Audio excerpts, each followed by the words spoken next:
Hi, everybody. I'd like to talk about problem 23-37.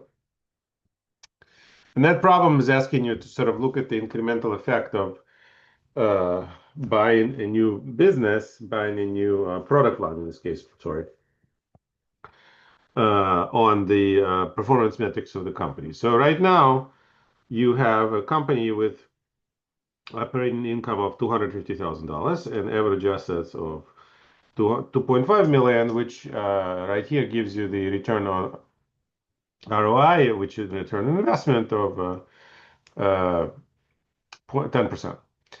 So then basically the problem tells you that this new product line would require an additional investment of $400,000, which would bring total assets total assets to 2.9 million, which you can see here in the denominator. But also would increase operating income by $30,000. So where does this $30,000 comes from is because we're given sales of this new division of 625. Variable cost is 60%. So then you have a contribution margin of 625 times 0.4 right here in this formula, and fixed expenses of $220,000.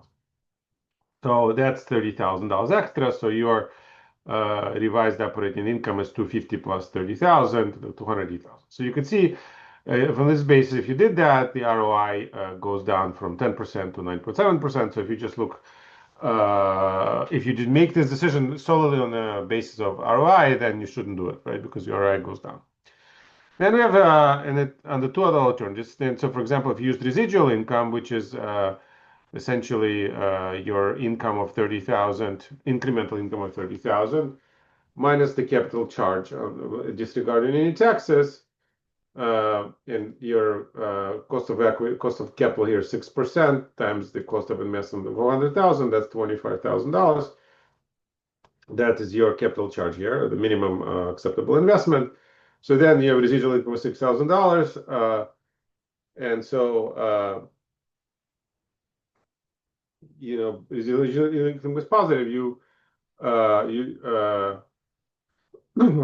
Which means that you should accept it because it generates positive residual income, right? So then part C is EVA. You calculate EVA. EVA is the kind of variation of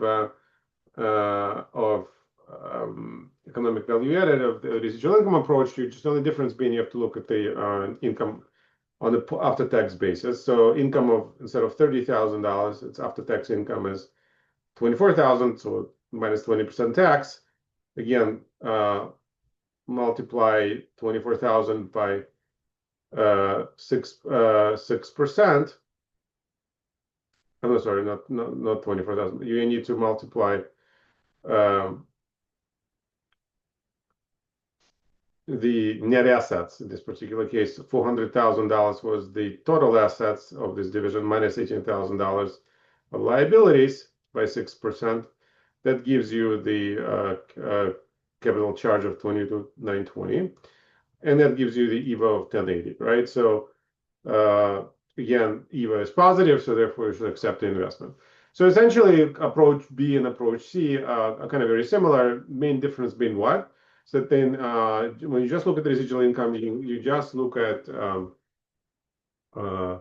capital charge against the actual asset investment. When you look at EVA, you look at, first of all, you consider net income after tax, but also capital charge is applied to net assets of the division, which is its 400,000 minus 18,000, which is 18,000 is the current liabilities. Okay, so that's kind of this problem.